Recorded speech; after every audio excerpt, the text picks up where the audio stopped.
नमस्कार, मैं पल्लवी शर्मा। आप देख रहे हैं वीर सूर्य टाइम। युवाओं की लोकप्रिय नेता पूर्व प्रधानमंत्री श्री राजीव गांधी जी की आज 39वीं पुण्यतिथि मनाई गई।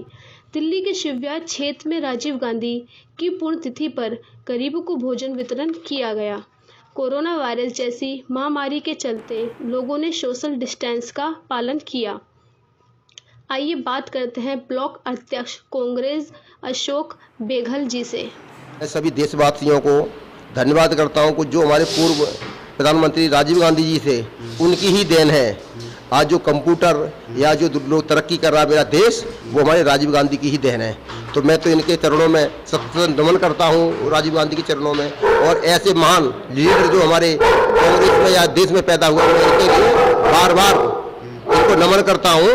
और मैं सभी से निवेदन करता हूँ, आज इनकी पुण्यतिथि है और सब हम हर साल राजघाट में जाते थे। सारे हमारे कांग्रेसी नेता, सारे हमारे कांग्रेसी भाई शिवविहार से जाते थे और आज की डेट में वहाँ पर मुश्किल में 40-50 लोग गए होंगे, क्योंकि हर साल मुहैया हम लोगों को पास होते थे। लेकिन अब की बार लॉकडाउन है और जो हमारी महामारी देश के अंदर चल रही, इसलिए हम लोगों ने खुद पर्सनल मना किया कि जी हम सब नहीं आएंगे, हम अपने घर पर ही इनकी रसोई और आज के दिन हम खाना वितरण करेंगे और हम अपने घर पे ही इनका देखिए श्रद्धांजलि अर्पित करेंगे। अच्छा, जो पूर्व प्रधानमंत्री राजीव गांधी के जो आज पुण्यतिथि है, कितने लोगों को आपने खाना वितरण किया है? कम से कम 100-125 लोगों को किया है। और ये तो मैं करीबन पहले से ही हम ये काम कर रहे हैं, 2 महीना से जब से लॉकडाउन चला है। बीच बीच में ये खाना दे रहे हैं, किसी को हम सूखा राशन दे रहे हैं, जो गरीब जरूरतमंद लोग हैं उनको हम हमेशा दे रहे हैं। और जब से पहले दंगा भी हुआ था हमारे शिवविहार के अंदर मुस्ताबाद विधानसभा में, जब से हम लोग लगे हुए हैं इस काम में। और आज तो विशेष करके हमें और ही ज़रूरी है, क्योंकि हमारे जो देश के प्रधानमंत्री थे राजीव गांधी जी, उनके लिए श्रद्धांजलि भी अर्पित करता हूं। और हम सब इनके बताए हुए कदमों पे, बताए हुए रास्ते पे हम लोग सब चल रहे हैं। और हम हमेशा यही सभी से निवेदन करते हैं कि ऐसे प्रधानमंत्री जो हमें मिले थे, जो देश के लिए इन्होंने अपनी कुर्बानी दी है। और सभी लोग आज इनकी ही देन है। जो 18 साल का बच्चा होता है, जो वोट डालने का अधिकार दिया है, जिस तरीके से कंप्यूटर ये लेकर के आए, जिस तरीके मतलब काफ़ी मात्रा में इन्होंने जो देश के लिए किया है। आज जो जिसे हम सोने की चिड़िया जिसे देश को कहते हैं, जो आज हमारा देश है ना तरक्की पे जो चल रहा है, वो इन्हीं की देन है। निवेदन करते हैं कि जो लॉकडाउन चल रहा है उससे आज हम लोग उभर रहे हैं। और जो हमारे देश में कोरोना बढ़ रहा है, इससे भी हमें निजात मिलेगी। हम लोग दूरियां रखें, जैसे मास्क लगा के रखें, लेकिन दूर दूर हम लोग बैठे हैं, इसलिए कोई दिक्कत नहीं है। दूर दूर बैठना जरूरी है। अपनी सेफ्टी खुद करनी है। अपना परिवार को जिसने बचा लिया आज के दिन, तो उसने बहुत कुछ बचा लिया। फिर परिवार बचता है तो हमारा एक मोहल्ला बचता है, मोहल्ला बचता है तो हमारा देश बचता है। तो इसीलिए हम सब इस चीज़ पे, इसका भी हमें कंट्रोल रखना है, इसकी भी हमें जानकारी रखनी है। और कांग्रेस पार्टी हमें यही सिखाती है कि दूसरा अगर कोई व्यक्ति भूखा है उसको खाना दो, उसकी मदद करो। अगर कांग्रेस ने नहीं किया होता तो आज ये जो ट्रेनें चल रही हैं, मेट्रो चल रही हैं, ये स्कूल से हैं, ये आपके हॉस्पिटल से हैं, और ये जो देश तरक्की कर रहा है, किसके तरीके का किसने किया? ये कांग्रेस की देन है। और जो हमारे माननीय प्रधानमंत्री जी जो नरेंद्र मोदी जी है, जो कहते हैं 70 साल में क्या किया, या उनके जो भी पार्टी के अधिकारी या पार्टी के पदाधिकारी कहते हैं, तो मैं उनसे पूछना चाहता हूं, जिस स्टेशन पे हमारे प्रधानमंत्री जी ने जो चाय बेची है या चाय का स्टॉल लगाया है, तो वो भी कांग्रेस की देन है, अगर उन्हें शायद पता हो तो, या देश के लोगों को पता हो तो। ये तो बीजेपी के लोग तो आपको पता है, ये इसी में आपको पता पड़ जाएगी इन्होंने क्या किया है। आज जो देश का जो हमारा नौजवान मजदूर भाई, वो हमारे सब भाई है, क्योंकि वो गरीब भाई अपना देश छोड़ करके, जैसे कोई बिहार से आ रहा है, कोई उत्तर प्रदेश से आ रहा है, कोई मध्य प्रदेश से आ रहा है, कोई महाराष्ट्र से आ रहा है, सारे लोग इधर उधर काम कर रहे हैं, आपने देखा है। और इन्हीं की वजह से हमारा देश चल रहा है, ये भी आपको पता है। अगर ये लोग मजदूर नहीं होंगे भाई हमारे, तो हमारा देश नहीं चलेगा, तरक्की नहीं करेगा, क्योंकि सबकी फैक्ट्रियाँ बंद हो गई, लोगों की दुकानें बंद हो जाएंगी, जब आपके पास कोई काम करने वाला व्यक्ति नहीं होगा। लेकिन आज उनकी दुर्दशा क्या हो रही है, ये आप सब देख रहे हो।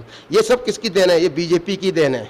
अगर कांग्रेस होती तो सबसे पहले लॉकडाउन लगाने से पहले इनको इनके घर वापस भेजती। जब हमें पता पड़ गया था बहुत पहले, हमारे राहुल गांधी जी ने इनको बताया था, आगाह किया था कि आपके देश के अंदर कोरोना आ चुका है, लेकिन इन्होंने राहुल गांधी की खिल्ली उड़ाई, इन्होंने उस पर कोई ध्यान नहीं दिया।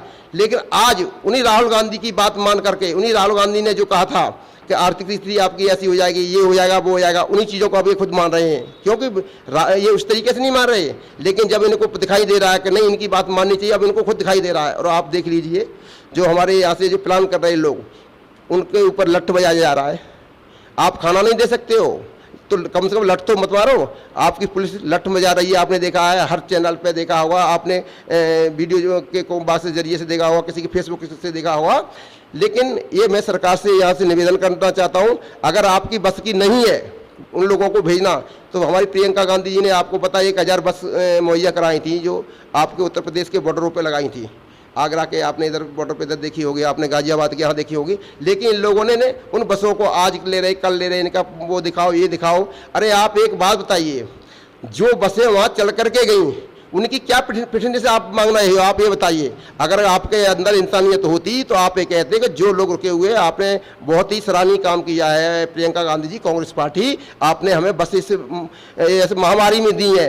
और मैं तुरंत ही इन बसों को ऑर्डर दे रहा हूँ कि आप जो प्रवासी लोग हैं इनको जहाँ के हैं वहाँ पर भेजिए। लेकिन इन्होंने उन बसों को ही राजनीतिक वो दे दिया, ये सोच रहे हैं घाटा वाला। इन्हें दिखाई दे रहा है कि अगर ये कांग्रेस की बसों से ये लोग जाएंगे तो आने वाला 2000 कांग्रेस को लाभ होगा, बीजेपी सुपड़ा साफ हो जाएगा।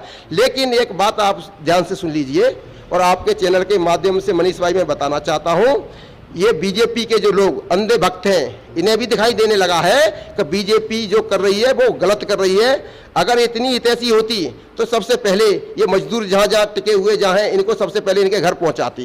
ये पैदल प्लान कर रहे हैं, सब लोग देख रहे हैं, उनको खाना तक नहीं ये लोग दे रहे हैं। खाना कौन दे रहा है? कोई भी संगठन दे रहा है, या कांग्रेस पार्टी के वर्कर, कांग्रेस पार्टी के जो सिपाही हैं वो जा करके उनको खाना दे रहे हैं और उनकी मदद कर रहे हैं और उनको घर तक पहुँचाने की पूरी कोशिश कर रहे हैं और पहुँचा भी रहे हैं। आपने देखा है, सोनिया गांधी जी ने पर्सनली कहा कि मैं अपनी किराए से खुद भेजूंगी, और वो भिजवा रही है। आप देख रहे हैं कि वो खुद जो प्लान कर रहे हैं वो खुद जिंदाबाद नारे लगा रहे हैं, कांग्रेस पार्टी जिंदाबाद, सोनिया गांधी जिंदाबाद, राहुल गांधी जिंदाबाद। क्यों कह रहे हैं? तो उनको उन्होंने पैसे देकर के वहां तक भेजा है। दूसरा, जो लोग जा रहे हैं जिनको सुविधा नहीं मिल रही है, वो वास्तविक अगर वो भी सुन रहे हैं, मैं आपके इससे भी बताना चाहता हूं, मोदी को मुर्दाबाद कहते हुए लोग जा रहे हैं कि मोदी मुर्दाबाद, और जो बीजेपी का जो योगी है इन लोगों को मुर्दाबाद कहते हुए लोग जा रहे हैं। हम नहीं कह रहे, वो लोग कह रहे हैं जो उन पर दिक्कत पड़ रही है, जो पैदल जा रहे मजदूर जा रहे हैं, जिनके पैरों में चप्पल भी नहीं है, जिनको पानी तक नहीं मिल रहा है। पुलिस कहती है कहाँ जा रहे हैं, वहां जा रहे हैं, उनको लठ मारती है कि यहाँ से भागो। डिलीवरी हो रही है, महिलाओं की डिलीवरी हो रही है, वो 2-2 बच्चे टांग करके ले जा रही है, उनके कोई ध्यान नहीं दे रहा है। यहाँ सिर्फ राजनीति कर रहे हैं, चैनल पे बैठ करके कोर्ट से कह रहे हैं कि जी कोई पैदल नहीं जा रहा। बताइए, कोर्ट को गुमराह कर रही है पार्टी। अब इससे ज्यादा क्या शर्म की बात है? तो हम तो ये कह रहे हैं कि जब विनाशकारी विपरीत बुद्धि बोलते ना, तो इनका विनाश होने वाला है बीजेपी का, और कांग्रेस का उदय होने वाला है। और यही आने वाले टाइम पे आपने देखा है, हमने भी चैनल पे देखा है, एक बीजेपी का विधायक यूपी के अंदर खेतों में भग रहा है। गन्ने को खेतों में क्यों भग रहा है? एक गांव में गया था, उनके गांव के ग्रामीणों ने घेर लिया, भाई तू आज यहाँ क्यों आ रहा है? उस पर जो लठ लेके पड़े तो भागा है अपनी जान बचा करके। और आपने आज जो गरीब तबका है वो पिसरा है। तो हम तो सबसे यही अपील करते हैं, आने वाले टाइम पे आप अपना भविष्य देखिए, जो पार्टी आपके लिए खड़ी है उसके साथ रहिए। हम ये नहीं कहते आप वो पार्टी अच्छी है, पार्टी, ये खुद आपको विचार करना चाहिए। अंधे भक्तों की तरह घंटी मत बजाइए, अंधे भक्तों की तरह किसी के पीछे मत लग जाइए। मंदो जो कहते हैं कि मैं तो थैला लेकर के आया था, थैला लेके चला जाऊंगा, ये थैला लेकर के आए थे, थैला भर करके, और हम लोगों को वास्तव में कटोरा दे करके चले जाएंगे, ये अब सबको पता है। आपने देखा है, अभी हम प्लान कर रहे थे, कुछ लोग तो यहाँ जाकर राहुल गांधी खुद व्यक्तिगत जाकर के उनके बीच में बैठ गए, तो सीतारमण कह रही है उनका वक्त बर्बाद कर रहे हैं। बताइए, एक लीडर कांग्रेस पार्टी का जो नेता वो आ जाकर के उनका सुख दुखी पूछ रहा है, उसकी परेशानी पूछ रहा है, उनकी हेल्प करके उनकी गाड़ियों में ले जा करके जहाँ उन्हें जाना वहाँ पहुंचा रहा है। उसके लिए सीतारमण जी कह रही है कि देखिए उनका वक्त बर्बाद कर रहे हैं। सीतारमण जी, तुम्हें खुद शर्म आनी चाहिए, तुम एक महिला होकर के एक महिला से वो मिल रहा है, उनकी मदद कर रहा है, उनके लिए आप ऐसे कह रही हो। और आपकी पार्टी के लोगों को ये काम करना चाहिए, वो हमारे राहुल गांधी जी कर रहे हैं। तो हम तो यही कह रहे हैं, अब इनका विनाश होने वाला है बीजेपी का, और वास्तव में होगा, ये मैं आपको बता दूं। भारत को बहुत ऊंची कोस्ट पे पहुंचाया। आज ये मनरेगा देख लें आप ये 3 रुपये किलो चावल, 2 रुपये किलो गेहूँ, ये सब कांग्रेस की देन है। और ये अशोक बघेल जी हमें टाइम पर हर बात को बताते रहते हैं, हम इनके लिए साथ खड़े रहते हैं, क्योंकि कांग्रेस पार्टी ने वो काम किया कि वो सबको मिला के चलती है। हिंदुस्तान के अंदर हर खानदान सब हमारा है। हम आपसे भी माध्यम से कहना चाहते हैं कि हम भारतीय हैं, अगर हमारा भारत सही है तो हम सब सही है, वरना और कुछ नहीं है। क्योंकि हम आपके माध्यम से कहना चाहते हैं कि हमारा शिव बिहार से जो आवाज़ जा रही है वो पूरे भारत देखेगी, क्योंकि आपके माध्यम से हम कहना चाहते हैं कि सब भाई हैं हम, और एक सब कोरोना से लड़ रहे हैं। इस कोरोना को साथ इसको हटाना है, इसको भगाना है।